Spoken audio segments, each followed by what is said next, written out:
Truth and Tea with the Urban Evangelist.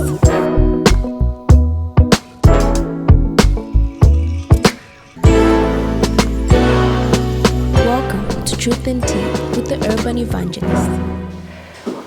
Welcome to yet another interesting, exciting, insightful, enriching episode of Truth and Tea. This is the podcast that filters everything through the lens of faith. I am the Urban Evangelist, and it's always a good time to have a cup of truth tea. Today we're discussing strengthening family bonds in a time of a health crisis. So in times of health crisis, it's normal for families to suffer uncertainty and discomfort, but it's also in times of a crisis that strengthening family bonds becomes especially important. A person's quality of life tends to be similar to those around them. So when someone you love develops a serious illness, the negative impact on the patient's life can also influence the rest of the family's well-being. While it's critical that family members support their sick loved ones, it's equally important to be aware how this can take an overwhelming toll on the whole family. So this episode is all about gaining an understanding of some of the challenges that may arise and how a family can be better prepared to work through them as a strong, united front. Joining me today is the founder of Kayula's Cancer Childhood Foundation, Mrs. Mumba Sata. Welcome to Truth and Tea. Thank you so much, Mainza. It's wonderful. I'm so humbled to be here. It's an absolute pleasure to have you. Thank you for making the time. So tell me, today we're talking, how to strengthen family bonds in a health crisis. Yes. And first of all, I just want to get your views on family and what it means to you. Okay, well, family for me is a big thing. Family is everything. I come from a family where we're very close. We was that sort of family where even if we see each other yesterday, we'll still hug and kiss, as a greeting. Yes. And I think some people find that like a bit overwhelming. But that's how we are. Yeah. We speak to each other every day, whether it's mom, your late dad, my late father would call us, each and every one.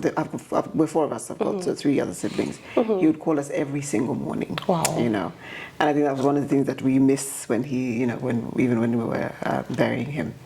Putting him to his final rest. But we speak to each other, 3-4 times a day, speak to mom, and, again. So for me, family is really your rock, from which you then stem from and from which you then launch whatever it is you want to do. Right. You have the rock, it's your rock, and it just sustains you in good and bad times. So for me, family is critical, it's very key. And that I feel has also transcended into my own family, and by that I mean my husband and my sons. Are you a boy mom as well? I'm a boy mom. How many do you have? I have 3. Oh wow, Yes. I'm at 5. Oh really? Yes. Wow. Yes. Yeah. So I'm the only girl in the house right now. I mean, we did have we did have a daughter, a late Kayula, who passed away 14 years ago. But yeah, at the moment, not at the moment, I'm not having any more children. I like how quickly you said that. Yes. I'm right there with you. So yeah, it's an interesting household. Yeah. I call my crew, my tribe, boys to men. I love that. I can relate to that as well. I find it incredible that your dad, your late dad, may his soul rest in peace, is the one that used to call everybody every single day. It's not something we see much of. Yes, no, we were very close to our father, and he had had individual, unique relationships with him, and he is one of those people who you could pick up the phone, and just. Dad, can you quickly just tell me what do you think of this? And he would give you, he had your best interests at heart. Yeah. He never forgot birthdays, and he was the first person to call and wish happy birthday. Bless him. Sometimes where I'll even be like, Dad, my husband hasn't been said happy birthday to me. You're waking me up. It's like, no, I just wanted to say happy birthday before you get busy. Yeah. And then likewise, he had lots of time for his grandchildren as well, and mom as well. I mean, they're both very much involved in our lives. And obviously, mom, the disciplinarian in different things, but she has her heart in the right place, and just showing you, the ways of life. Yeah. So your dad sounds like my mom. Like we speak every single day. And I remember my husband would always find that really strange. Like, you speak about 3 times a day. What are you You're still speaking about? speaking. Yes. And then when a day goes by and we haven't spoken, she'll call me very injured. Like, why are you so quiet? I'm like, but we just spoke spoke yesterday. So I can relate to that aspect of family. Yes. And is that how you are now with your own children? Yes, pretty much. Like my oldest son, who's 21. I mean, he will call in the day if he doesn't see me. He'll call and say, "So, Mom, what's my timetable?" Before he gets in his own timetable, And then when the little ones get home, I take that for both the little ones. There's 12 and 10. One of them's gone to boarding school. Okay. But when they're home, because we take their phones away from Monday to Friday. They only get their phones like Friday evening, so they'll have to ask the nanny or maid, or can I speak to Mom? Just hi, Mom. If I'm not home when they get home, okay, I'm home. I'll school, and we do the whole chat. And we're literally talking all the time. All the time. I mean, when my husband's in the gym. I'll call him. I know I'm not supposed to call him, but I know he'll pick up. So he picks up, and he also knows that when I'm calling and he's in the gym, it's important. So he will pick up my call. Okay. And then I was like, he's going to pick up. I said, okay, just a minute. I'll call him, and I know he will pick up my call. But we're constantly in touch, whether it's a phone call, SMS, just a constant dialogue throughout the day. You mentioned a few moments ago that you had a daughter. Yes. Who passed away 14 years ago. Yes. What is that like now? I mean, does time really heal? I don't know. I think time just makes it a little bit better. I'm sorry, I'm a woman of a certain age, so I have to fan myself as I'm speaking to you. Please go ahead. It's a podcast. We're relaxed around these parts of town. So please feel free. So we lost Kayula in 2009 at the age of, she was turning 5, to cancer. And we battled through this, illness for 15 months before she passed away. It was really an out-of-body experience for me. And I think we came up with, while I was in South Africa, we were in South Africa, because we practically moved to South Africa. We spent more time in South Africa than we were here. Well, that's where she was having her chemotherapy and the whole treatment from. Simply because it was a bit mismanaged here. And they didn't know what it was. It was only diagnosed in SA. So when she did pass away, we had, in the process of the treatment, we had met the founders of CHOC. Now, CHOC is the Childhood Cancer of South Africa, the Foundation of South Africa. And the lady there was saying to me, I'd like us to just have a CHOC across the whole of Africa. It doesn't have to be CHOC, it can be whatever. So I'd mentioned this to my husband and the rest of my family. And we said, okay, whatever happens to Kayula, because Kayula was diagnosed with stage 4 cancer. Neuroblastoma, which is a very deadly but rare childhood cancer. And what odds? You know what I mean? Before that time, you'd think cancer is just for old people and for the Western world. So we had agreed that whatever happens to Kayula, would set up a foundation in her memory. And this is how we came up with the Kayula Childhood Cancer Foundation. Now, it's not just a foundation. We actually we have a memorandum of understanding with the Ministry of Health through CDH and previously it was UTH, where we house the children and their caregivers in between chemotherapy. So they come to our house. So it's a home away from home. It's like a transit home, So to get back to sorry to go in a roundabout, to get back to your question of how is it now, the foundation for me and for the rest of our family has really helped us process her death. I was just telling you how we're so close in the family, and it's not just my siblings. So all of our children are our children. You know what I mean? So my older sister is referred to as Big Mom. Then I'm referred to my younger siblings are also Big Mom.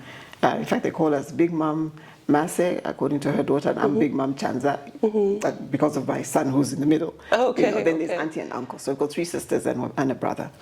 So we're all, our children are each other's children, basically. And it was a complete devastating blow to the family, the entire family. And the foundation really has helped us process her death. and continues to help us process her death, continues to help us just know that her death was not in vain. Yeah. You know, we have had a few cases of survivors, and we do have survivors on our team. Incredible. You know, and so it really just helps you, you know, just realize that God is the one who is the author of our lives. You know, we often say that it's we're here for a reason and a season. Yeah. And we don't know how long that season is. We don't know how long that reason is. You know, according to us, I feel that I feel that Kayula's season was short, but very impactful. Right. You know, right. Here we are. Her name still lives on. Yeah. You know, and you know, fighting for the voiceless, because we are basically housing people who come from all the 10 nations of Zambia. And you know, from places where you've never heard, and you know, there's a language barrier, but we managed to get through it. You know. And these people are able to go through chemotherapy without abandoning treatment, you know. So that, I mean, and our children are our future, you know. And it's a sector where it was very rare. People didn't know that children have cancer. You know, so now we advocate, and people are now beginning to know and see that even children can get cancer. So it hasn't been an easy journey. I mean, it's, you know, you go through, me in particular, for me, I'll go through my valleys, you know. And sometimes my valleys are, it's a bit difficult to come out. Yeah. So I really have to be kind to myself in terms of sometimes where, you know, we have so many funerals in Zambia. And sometimes when it's just too many funerals, I literally have to just step back a bit, because I know that once I go into that valley, it will take me a very long time to come back out. And, you know, then I've got my whole family to, you know, to my everyday, you know, family to deal with. There's my husband, my children, and everything else that I have, other commitments. I just need to be on, you know. But at the same time, I think it's important to allow yourself to grieve. And we all grieve very differently. Exactly. You know. So for me, the foundation has been my grieving process, and now it's a happy process because I'm seeing the difference that it's making to the nation, to the children. And for me, that's really the most comforting, you know, to be a vessel of God, to allow His project. You know, we've had our struggles sometimes where we're, you know, Orlando wants to kick us out, and, you know, just at the last minute something comes through. And I've always said, this is God's project, you know, so whatever He's sustaining it. And He's sustaining it. I mean, you know, you have things where, because of the type of family we come from, you know, people want to politicize this. What does politics got to do with childhood cancer? You can't. I mean, we lost a child. It's almost like, what planet are you on to think that politics affect, you know, how can you compare a child's loss? And by the way, I noticed one of your podcasts, you said you lost a child as well. Yes. And my condolences on that. Thank you. So it's going on to 3 years this December. How old was she? Was 21. Oh, wow. Oh, my goodness. So we lost her to an autoimmune disease, which in its final stage is the equivalent of liver cancer, stage 4. Oh, wow. So she had liver autoimmune disease. Oh, I'm so sorry about that. And so she was the girl in our house. And then, now it's us and the boys. So very similar. Very similar. Well, you know, almost exactly the same, you know. But I like what you said about how Kayula might have lived a short life, but it's very impactful, because from everything that you've said, I mean, the impact is it's still reverberating, you know, with everything that the foundation is doing to change the lives of children in this country and their families as well. And I like that there's intentionality in taking the family along, because it does affect everybody. But I just want to take you back to the time when she entered your family. What was happening? What was that like? What number child was she? How was she received? Yes, Kayula was our second born. So we have a 21-year-old who's almost 22. And so she would have been 19 this year. She was the first granddaughter. Wow. So she was the first granddaughter of my father-in-law's the Sata side on the Mumba Sata line. She was the first granddaughter, and then you know, between my siblings and I. Also, again, she was the first granddaughter, so followed by, I think, her cousin 9 months later. Okay. But it was now just like, because we had two boys, in terms of the two families. Yes. Two boys. My mother had a son, I had a son. So very excited to receive her.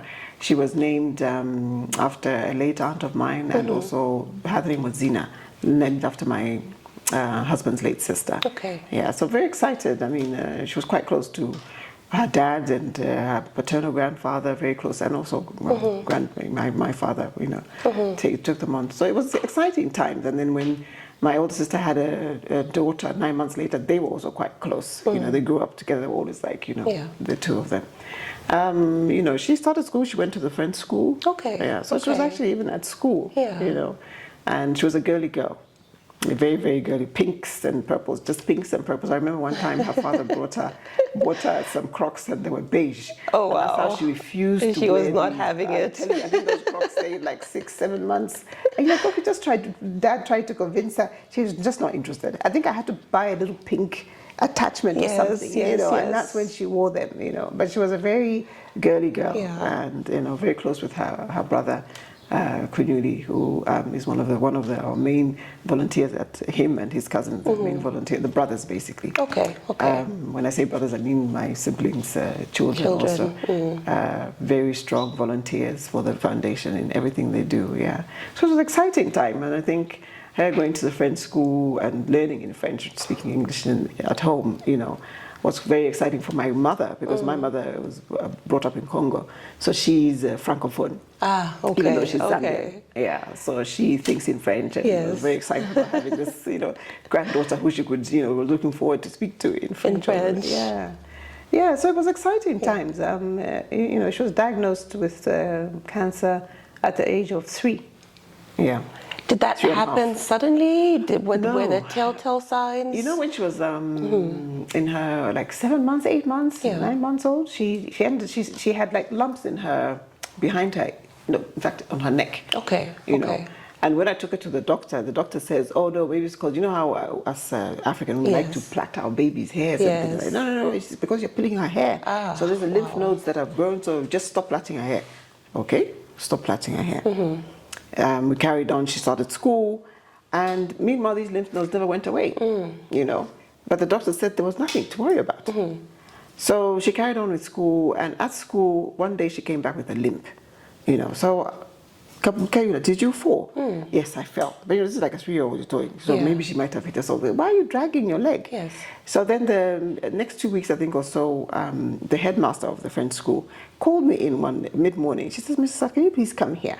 Haven't you noticed that your daughter is dragging her leg? I said, I have noticed. I've given her. She says she fell. She says, no. And then she's just lethargic, She's lethargic and she's just sitting.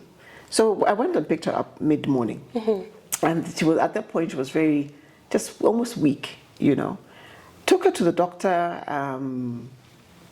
She needed a blood transfusion. Okay, blood transfusion for what? Okay, she was looking pale, And so we did the blood transfusion. Then we started doing our investigations. Yeah. We went to the children's hospital that she was going to at the time. And now it was like, oh no, because at this point now her stomach was distended, which we didn't even notice at the time. What does that mean, sorry? Sorry, it was like protruding. Okay, like the way the malnutrition children look. The stomach is almost like it's bloated. But not, but sort of. And so they felt, oh no, maybe it's a TB of the stomach. Ruled that out. Oh no, maybe it's HIV. Ruled that out. I could tell you she's negative because I'm negative. Both her parents and her parents are. And then, oh no, maybe it's a sickle cell. Because her grandfather was a carrier. They ruled that out. Did the test, ruled that out. So at this point, we had now, I think, had 2 or 3 more blood transfusions. Said, this is crazy. Right. And we had pulled her out of school. She would just be on the couch sleeping the whole day. And so we're now waiting for Professor Chintu, late Professor Chintu, who was the only hemat-oncologist at the time. He was away in Hawaii, but came and found and felt her stomach and said, look, there's a mass in her stomach. None of these people you saw felt this mass. We've been going around and no one has noticed anything. So then he says, no, we need a CT scan immediately. CT scan, the Starker was not working. The only one that was working was on a copper belt. At this point, I think we had 4 or 5 blood transfusions. She was quite sick. And we just thought, this is this is just so crazy. Let's just get on the first plane out of here. And luckily, you know, we could actually afford to do that. Right, right. So we flew to South Africa. Got to South Africa, I think we're transferred from one hospital to another because they Garden City Hospital or something like that. And they now, I remember this journey, you know, we left in such a hurry that all I had on me was euros that I traveled with. And I remember the hospital refusing to admit us because we didn't have rands on us. And I said, but surely you can, while I'm getting somebody, I said, you've seen that I'm literally carrying this baby on my back. Yeah. You know, can we just get us admitted? Yeah. I had to now call my sister and I said, look, can you please just come and pick up these euros and change them for me? Yes. Because I'm literally in the reception for 2 hours. We haven't seen any doctor. Wow. I just thought, wow, I just think that at some point you should be able to secure. It's foreign currency, yes, but you can at least verify it, keep it, admit, let them see the doctor. Anyway. We managed to change them, and we saw the doctor. Immediately, they did a biopsy, you know, in fact, it was a bone aspiration. By the evening, they came back to me and said, your child has stage 4 cancer. You know, and I thought to myself, what? How have we moved from blood transfusion to stage 4 cancer? How is that possible? Yeah. You know? I remember saying, I think, can you please just call my husband? You tell him that. What am I supposed to tell him? Because unfortunately, we didn't travel together because the flight was full. So he was coming the next day. Okay. You know? So we called and, you know, the doctor spoke to him. He was. And you just absolutely failed to break that news to him. You know, how? What does that mean anyway? You know, at that point, I wasn't even sure what stage 4, 1, 2, 3, what, you know, meant. So when he came the next day, the doctor now says to us, yeah, this is a very rare cancer. It's called neuroblastoma, and it's in stage 4. The prognosis is very poor. What would you like to do? So what do you mean, what would you like to do? You know what I mean? What sort of What does that mean? You know, of course, treatment. Yeah, but you know, prognosis is poor. I said, look, we need to do whatever it is that we can, you know. And so, hence started the treatment. We were then transferred to Donald Gordon Hospital, which is a cancer hospital, and has a specific wing for children as well. And so we started her, again, the doctors went through this whole process of, you know, she has a poor prognosis. I said, but look, as a parent, what do you expect us to do? We have to try and save her. Very rarely, but yes, we're trying to save her. Yeah. We started the chemotherapy. At this point, she was so sick, you know. I remember when we were admitted, when she would sleep, she would have to sleep on my stomach. That's the only way she could be comfortable because she was in so much pain. So for the first 6 weeks in hospital, she would literally sleep on my stomach. Your stomach. You know, and got discharged, and that was our journey for 15 months, back and forth to Donald Gordon. And at some point, I think the 8th or 9th month, she was in remission. The tumor had shrunk, and she had a residual tumor, which then the doctor said we can operate, remove it. To remove. Yeah. So they removed the operation. She had a laparoscopy. And they removed the residual tumor. And she was such a strong girl. Literally within a few hours of her operation, she was walking. You know. She walked, because they encourage you to walk anyway. Yeah. And we thought, okay, maybe, you know, this is going to be a miracle child. Or, you know. Yes. Gave us all the meds and everything. And after that, it was like, okay, radiotherapy. I think she went for 1 or 2 sessions, and then we came home. So when we came home, we'd come home like for a weekend, or maybe we weren't at home for that long. And this time we came home. We were supposed to be home for a week or 2. I think the doctors must have noticed this before we left, but I noticed that she had at this point her hair had fallen out. She had lumps on her. She started having lumps on her head. So I called the doctor and said, there are lumps in her head. What's going on? You know, because you're giving us all this medication, and we're supposed to be coming back. Okay, no, just come back. So we flew back again. And at that point, we were now told, oh no, this thing has come back. And it's come back with a vengeance. And there's nothing they could do. Like, what sort of news is that? So, and they literally said, there's nothing we can do. There's no point in admitting her here. It's better that she goes back home. So again, referred back to UTH. And when we came back, I think we were only home for a day, and went to UTH. We're now in UTH for the last 3 weeks of her life. At that point, you know, the lumps were getting bigger, and the tumor was pushing one of her eye sockets out. Wow. But even at that point, I tell you, I was just like, I'm holding on to faith. Yeah.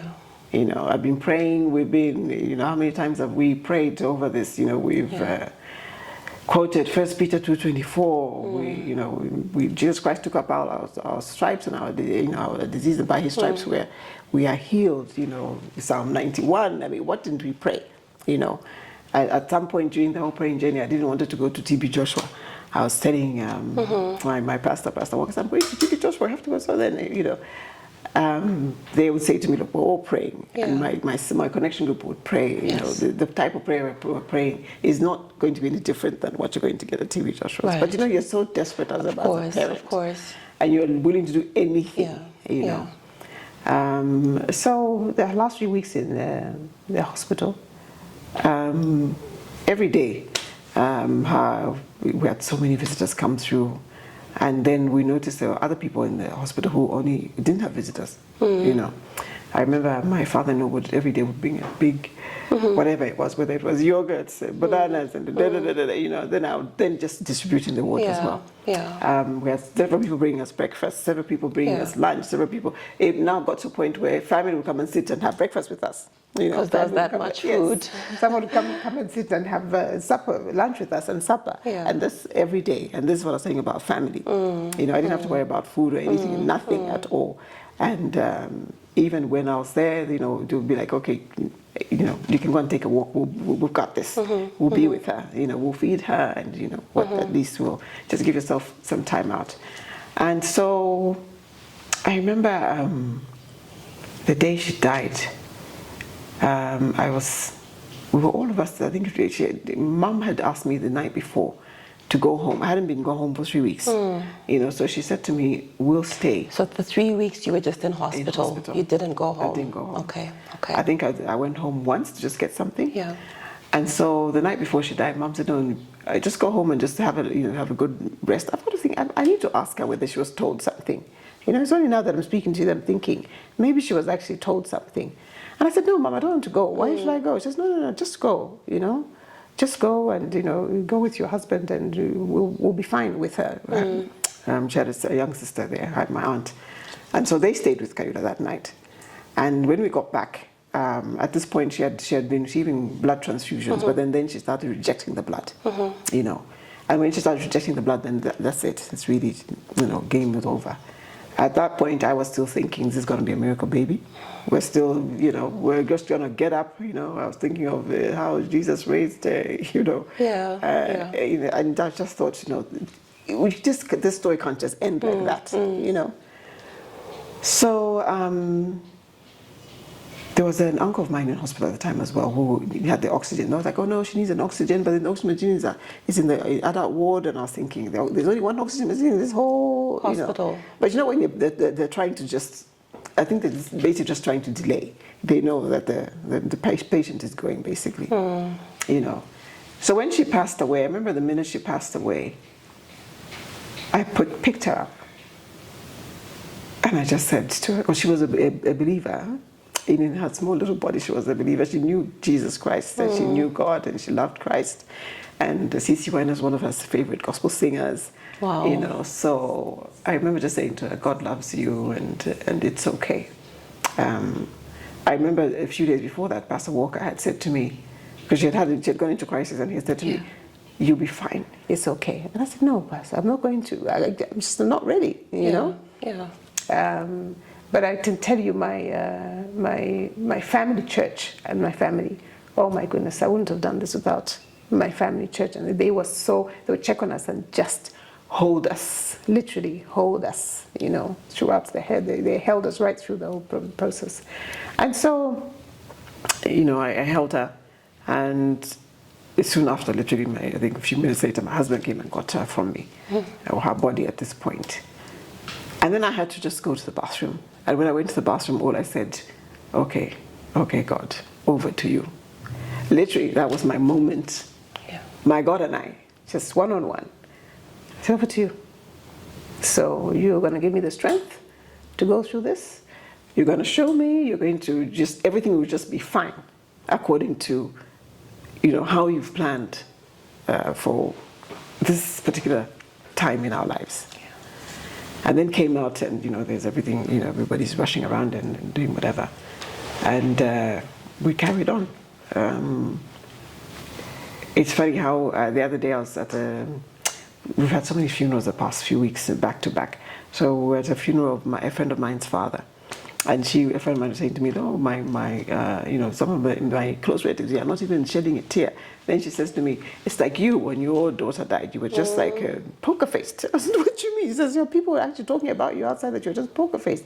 I said, really? I said, it's only now that you're saying to me. I remember my mother-in-law, my husband's mother. Actually, I have two mother-in-laws, so I have to be specific which mother-in-law I'm talking about. Yeah. During the funeral, came to me and said to me, Maya, don't worry, don't listen to what people are saying. You've been on this journey with this child, and you've been crying all along. Yeah. I didn't know why she was saying that to me, but I think sometimes also in our culture where they want people expecting yourself to be throwing yourself on the floor, and judge you for not crying the way they want you to be crying. I had been crying for the past 2 years. You know what I mean? You don't know how times I would literally just be falling apart. Yeah. Like, why? Why us? They're like, why not you? So it was interesting just to hear. And then somebody else came and said that to me as well. Another cousin of mine came and said to me, oh, don't worry about what people are saying.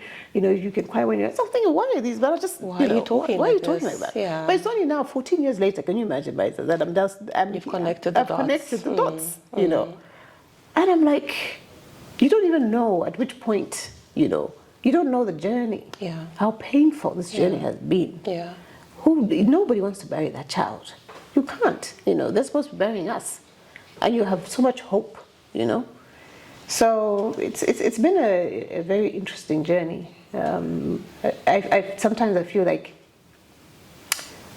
there are times that I can't remember certain things during that time. Because I was literally on autopilot, where you dig into your deepest strength to just get you through the next day and the next day. Yeah. It's literally one day at a time. And then after she dies, you think to yourself, okay. Funny enough, another cousin of mine comes and says to me some years back later, oh, when Kayula died, I thought you just won't be able to cope with you. I thought you would also die. I'm like, what sort of thing is that?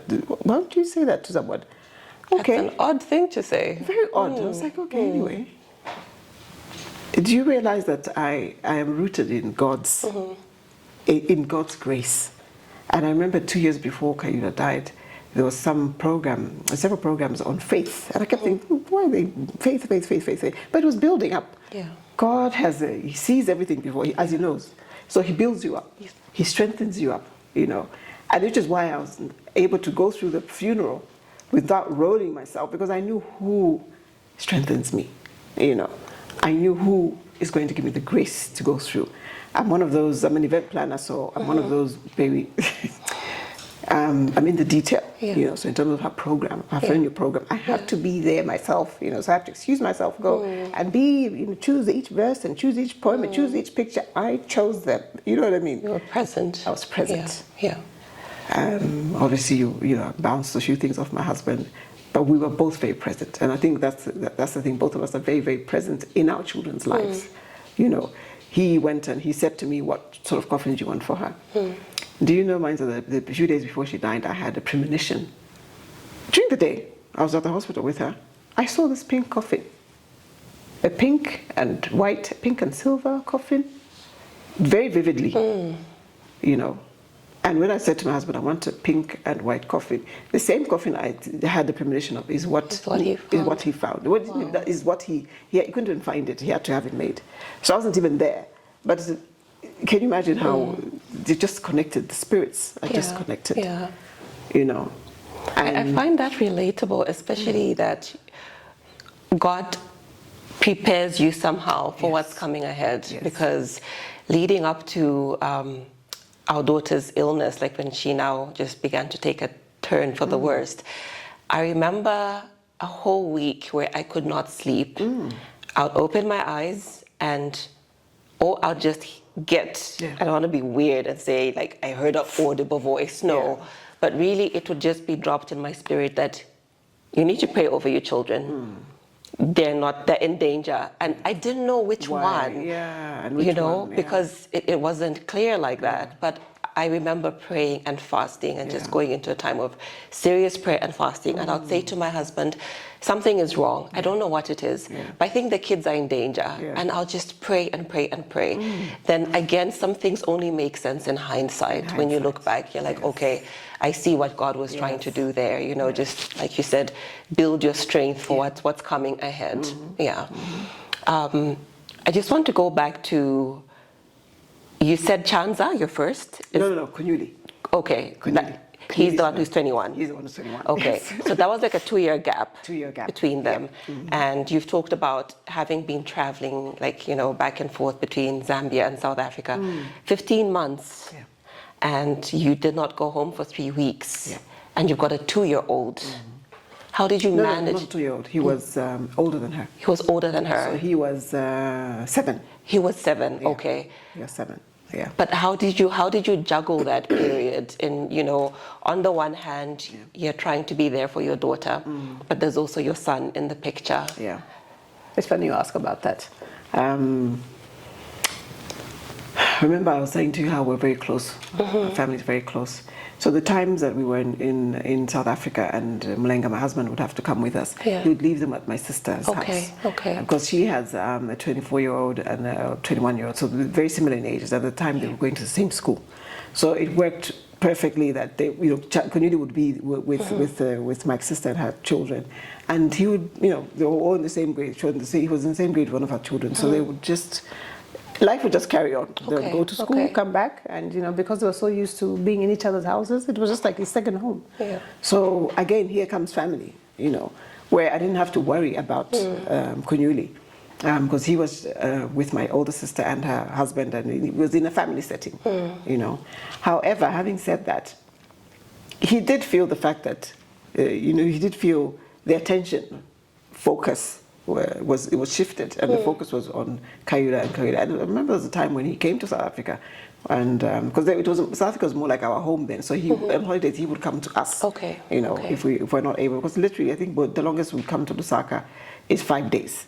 And you're back. And then we're back. You know, so, and you know, with chemotherapy, I don't know if you're aware, sometimes your bloods don't come up quick enough, so basically you can't travel. But you have to just be in isolation. So he would come and spend time with us. And, you know, he just started acting out. And one day I remember saying to him, I had to just, you know, my mom was trying to control him because mom was spent a lot of time with us in South Africa. Again, family, you know. So she would be with us.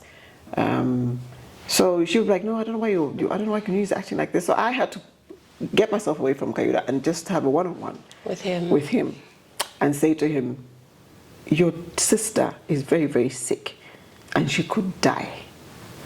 And it's only after that conversation did he realize, you know, why he kept feeling as if we were neglecting him. I said, we're not neglecting you. It's just that right now, your sister needs us a little bit more. In fact, a lot more than you do. But I know that you're the big brother, you know, and you're the strong big brother. You want your little sister to get much better soon. You know. The hospital used to provide and sorry, just to park there for a bit. How is he when it comes to hospitals or people falling sick and being hospitalized? And I ask this because, I mean, we had to explain to the boys that the reason why they're not seeing their sister and a lot of us is because she was in hospital and we were looking after her from there. And so they get terrified when anybody gets hospitalized because they feel like, what if they don't come back? Because our sister was in hospital and she never came back. So is that something that had any impact on him? You know, I'll probably have to ask him, but from what I see, I don't think he's affected. All right, that's a good thing. Because we had to take them through that process. People fall sick, they go to the hospital for treatment, and they'll be fine. They'll come back. They'll come back. Yeah, but I think it's different aspects of things that, you know, an illness will affect the children. You know, so in terms of just having to get time out, you know. So the times where I'd have to leave Kayula with mom, or if my husband happened to be there, I'd have to leave Kayula with Mulenga, and then, you know, go with Chanza and spend time with Chanza, you know. And then vice versa, dad spent time with him as well. So, try and build that bond and just trying to show him that we still love you, Right, right. We also had a counselor at the hospital. Who counsels a sibling. Oh. So it's a big thing. Yeah, it's a big thing. I mean, that's huge. It's a big thing. Yeah. Because the sibling does get affected. Yes, and indeed. sometimes, you can forget about the sibling, But whether it's a sibling or it can be, it doesn't have to be a sibling, it could be anybody else in the family that is close to the patient that gets affected. So you need to always pay attention to the rest of the family members, What's happening with the family members, what's happening with the friends even, Kayula had some little friends who were wondering, where is Kayula? How do you explain it to 3, 4-year-olds, 5-year-olds? What do you explain?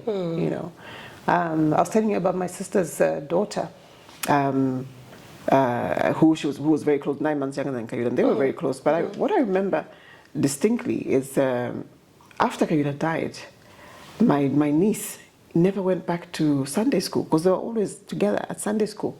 She now just turned 18 and she has never been to Sunday school. Really? Since Kayula passed away. She tried to go a few times and it just...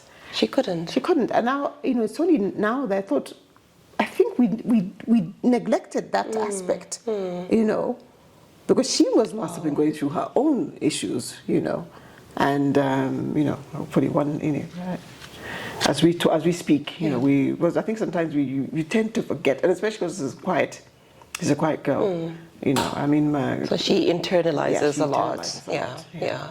Whereas like Kayula's brother, he's loud, and, so he will speak, he say whatever it is that he's feeling, you will know. Yes. You would know. But he's also taken this journey, and I think even though the whole foundation, he says that, he's still processing his sister's death. And he's got a podcast, so he talks about all sorts of things on his podcast as well. Yeah. I like that he's vocalizing it. He certainly does vocalize it, yeah. And then now we were blessed with 2 sons after Kayula, Chanza and Mwanga, who were 12 and 10 respectively. And every time her memorial comes around, we go to the grave and put flowers. And then they would say, so Mom, if Kayula was here, what would she, what would she be? What do you think she would be like? Or what do you think she would like? And so there's certain questions that you don't really know how to answer. Yeah. But you say that I'm sure she would be proud to have like 3 brothers, 3 bodyguards, and they really would have loved to have a sister, and but God has a plan for each and every one of us, and he showed us how it is to have a girl, and and it's okay. It's okay. We love our children. Children are a blessing. There are people who don't have children. Yeah. So I think it's fine. You've brought me to a rather interesting place in that, family dynamics can be so different depending on what you've gone through and what you've been through. So much so that for some families, one of the ways that you strengthen bonds or you keep the memory alive of a loved one that has passed on is to go to the gravesite. It's difficult. Yeah. But it's something necessary to do. Yes. And we do that on birthdays and memorials. Yes. We take the boys along and just, say a prayer and, just allow them to express themselves. Yes. Say something. Yes. If you feel like saying something, you can be quiet too. Just trying to factor in all the range of emotions that come from being at a place like that. Yes. There's one who never met his sister, but the others, have a very vivid recollection of her, so those are some of the dynamics that, unfortunately make up the full spectrum of life. Yes. No, we do the same. Yeah. We do the same. It's funny you mentioned birthdays. We were doing birthdays and memorials, and last year, her birthday passed. I didn't arrange flowers. I think my husband and sons were surprised. But I was okay with it. I got to a point, 13 years later, I was okay with not going to put flowers on her grave. And I didn't feel guilty. Yeah. And I felt the Holy Spirit saying to me, it's okay. It's okay. We're fine, because it was literally a ritual, her birthday, memorial, And then my father's buried right opposite her. So for us, it's a two thing. You know, when we go there, like you're saying, everybody has their moment. Yeah. Sometimes some have them. Sometimes people just don't even want to say anything, which is fine. True. Then so we move from Kayula, then we go to Grandpa. You know, somehow Grandpa's is easier. I don't know, for the kids. I don't know. Yeah. You know, it's easier. They speak. You know, they talk about how, you know, they're shining down on from heaven. You know, but yeah, I was trying to say to you that. So I got to a point where I was okay. It was okay not to put flowers on her birthday. Literally, I remember my husband being on standby the whole day. It's like To go. So, yeah, to go. And then he's like, "So where are the flowers?" I said, "I didn't order any." Okay. And I think, you know, this sort of this pregnant pause, like, okay. And I said, I didn't order any. So what time are we going? I said, no, we're not going today. We're not going. It's okay. And if you still want to go, I could quickly, you know. So he's just, I think and for me it was more. And that in and of itself is healing. It's healing. It is. Yes. It is. Yeah. So time. Yeah. Time. Yeah. Time, you know, it gets you to a better place every single time. It gets to a better place, and you can't. It's always a whole. I mean, especially as a mother, you carried this child. You know, I shouldn't say especially as a mother. I mean, even my husband. I mean, Kaido was a daddy's girl. You know, and but I think for us mothers, it's a special. You know, that connection is a little bit different. You know? I hear you. Yeah. I think we all go through different journeys, grieving processes, and how we process. There's a particular book, Life After Death. I don't know whether you've seen it. I have it. Yes, you have it. Yes. That became. It was actually gifted to me by someone from church. Yes. Actually, from our senior pastors. Yes, absolutely. Yes. Yeah. There was a time I called during the funeral where I told Pastor Walker, I said, look, everybody we're buried at that point. And I said, Pastor Walker, I can't sleep. I have everybody still in my house, but I'm pacing the corridors. So he says, I'll send you this book. So he sent me that, but that really was a life changer for me. Yeah. It became my ministry. I think I bought like over 50 copies of that book and given away. You know, it's just now it's become an incredible book. A bit more expensive, but otherwise that is my ministry. That was what I gift to people who are grieving, because I think it just talks about so many different aspects of it. You know. My husband, I think, was talking to somebody who had also lost 2 children to cancer, but 2 adult children to cancer.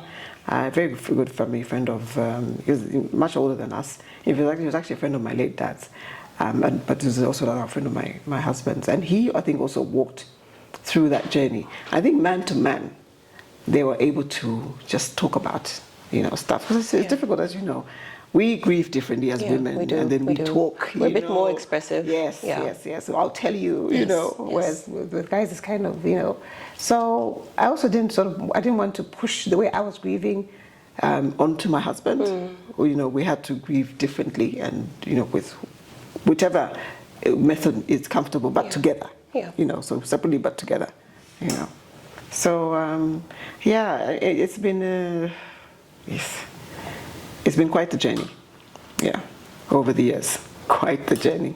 It's one that's definitely framed your character and just brought out so much richness in you. You know, sometimes, I mean, what we go through is something that we cannot change. We've got no control over it, but we have control over how we respond to it and what we allow it to bring out of us and to teach us and what we can do with it. And from your journey, I mean, you've decided as a family to just start this legacy foundation that, you know, over and above being a healing process for you as a unit is helping others. And for me, that is what I would nicely call turning your pain into purpose. But before I let you go, I just want to hear from you. You've touched on being a mom, but just how do you strengthen a bond? Like in a marriage, you're dealing with a child that's unwell, and you know it's very easy to also grow neglectful of one another, because I think you become like one-tracked horses, and you've got one goal in mind. Let's get through this phase and just see, you know, our child get better. How do you go through something like that, and especially when it didn't end well in that you lost her? How can, you know, other couples going through something similar, it may not be a child, it could be a parent, it could be a sibling, But how do you just ensure that you are a united front in how you make your decisions? And sometimes I would find in our case, there would even be guilt in wanting a break or a bit of respite from the runs at the hospitals. It gets exhausting. It does. Yes, how it do you does. manage that? And please feel free to look into your camera as well as you talk. You can look at me, but I just would like someone to just get some practical insights on how they can navigate such a time as a family. I'm going to start off with examples that we have from the foundation. Okay. Because usually we have like one parent. All right. Very oddly, sometimes we have two parents, and then we have the patient and the sibling. So where you're again looking after the patient, the sibling, the parent, sometimes two parents. Sometimes most of the time it's one parent. The mother would want to basically go home quickly because she's worried that her husband will marry somebody else. Wow. Yeah. So she would even more want to abandon the treatment because she's running for her marriage, which is very sad. Yeah. And then you have we've had instances where some people have affairs, and this is something that we try to discourage, but I think they were human beings. So you then find there's one of them who was even now impregnated by a fellow parent, So now they were having an affair. So it's like, how do you deal with that? But it's a lot. It's a lot. It's a lot. I mean, I think you're at a very vulnerable stage in your life, and like you're saying, you're focused on one goal.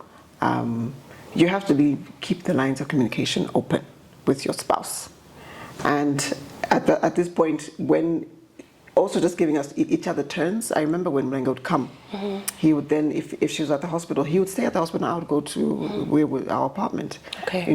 And then that break, so I had that break. Even if it's just like, okay, you go to the apartment and just come back tomorrow evening. Yeah. We on phone, everything is on hand, and so it's things like that.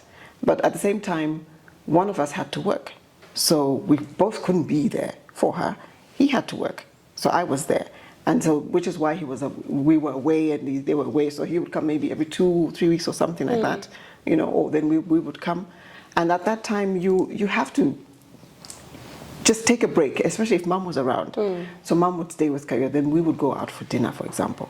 Even if it's just a quick dinner, it's just some time away. Right. Just to bond, you have to maintain that bond with your spouse. You cannot neglect that. At the end of the day, we're human beings. Even when we're fasting, the Bible says, fast for a certain time and don't fast for too long. And you fast when you have agreed. Yes. I'm sure you know exactly where I'm coming from, where I'm going with this. So you have to. There are marital needs that need to be taken care of, and they must be taken care of. Lest you're tempted. And which will just bring other devastation to the whole relationship. When you lose a child, it's important to be grounded also just in your, if you're religious, to be grounded with your church, to go through counseling. We went through counseling individually and as a couple. Okay, grief counseling. Grief counseling. Okay. Yeah. Okay. And even Kunyulia's son, because it was just the three of us at that time. Right. He also went through counseling. Very important. I know in Africa we don't really talk much about counseling, but we have lots of mental issues going on in Zambia, and you wonder why people are shying away from counseling, So you go through counseling individually and as a couple. You speak to people who have been through this, and people who are after God's own heart. I think it's very important. I'm standing here as a born-again believer. And for me, it was my connection group that helped see us through this whole thing. People who are Bible-believing Christians who will then, take scripture. Yeah. And there's so many different places in the Bible where, Job lost his whole entire family, but you bounce back, But I can't emphasize enough that you have to keep those marital relations, and I'm not just talking about bedroom relations, I'm talking about just as a couple, you have to keep talking to each other, and you have to just keep whatever you buy each other something, whatever it is. It doesn't have to be something expensive, even if it's a donut. You know what I mean? Just small gestures. Just small gestures. I'm thinking of you while we're going through this. Refueling. Yes, refueling, and you touch base. Because it's very. That's what I was saying. I went back to the examples that we had throughout the foundation. And this is something that I always try and speak to even the ladies there. That, you can't, but at the same time, but what am I supposed to do? What I've been here for, whatever, 1 month, I'll find that then what am I supposed to do? It's like, no, but even your husband or whether it's your wife, sometimes it's the wife who goes off and, does something. We always blame the men. Yes, But, you have to be serious. I mean, be focused. What are you here for? You're here for this child. Yes, you've got a few other children there, but how are you balancing? And then, maybe you can exchange, like you're saying, if you are able to exchange the caregiving, swap. Let the other parent go and have a look at it, just bond with the other children, and you swap for a time period. Also engage your employer. If you need to get some leave, engage your employer. Can I have some time off here so I can be with my family? But yeah, it's a real thing, and I think it's something that needs to be. It shouldn't be overlooked. Yeah, it must be addressed in the psychosocial. We provide psychosocial counseling at KCCF. This is part of some of the things that we talk about. So it's not just home away from home. It's education. It's psychosocial, and just talk about stuff. So lots of integrated services. Yes. And funny enough, I just wanted to mention something that there's a lady, I can't remember where. We're talking about grief. I think she had lost someone or something, a child. And then she said to me, very odd. I can't remember what I said to her. So she was like, oh my goodness, I didn't realize that so I looked at her and said, what? You're a human being, I'm a human being. You're a mother and I'm a mother. The same pain you're going through is the same pain. There's nothing about if you're mayad. You know what I mean? The same pain you're going through is the same pain I'm going through. But it was very just flabbergasting to me when she said that to me. I said, my goodness, how do you... We bleed the same. Yeah, we bleed the same, literally. There's no like a lighter bleed for Ramayat. You know what I mean? So, which is why the Life After Death book was, I wish it could be translated. When I met Tony Cook, the author, maybe we should try and ask Pastor Walker to have it translated to local. You would know. Yeah. All right. No, very well said. And I know that whoever's been listening in or watching this has picked up something very useful, something that they can run with. I'm most certain I speak for many when I say this. And we're taught at an early age that family is the first unit of socialization, but also it's your first line of support, of love, of Jesus with skin on, if I might add. And I thank you for coming through, to just show us the strength of family unit, the human spirit as well, its resilience, its warmth, and just what you've been able to do, to just channel what was a very painful and traumatic experience into something that can be meaningful and have impact for generations to come. And so at this point, I just want to really thank you, and I wish the foundation every success. Thank you so much. If you don't know about it, do check them out on Facebook to just get to learn a bit more about their work. They're on all major social media platforms. So thank you so much. Thank you. I'm humbled. I'm really humbled for it's been amazing hearing from you. Thank you so much. And more power to you as well. This is exciting stuff, and looking forward to many more episodes. Thank you so much. I'll try to catch up. Right. But, you've got a backlog.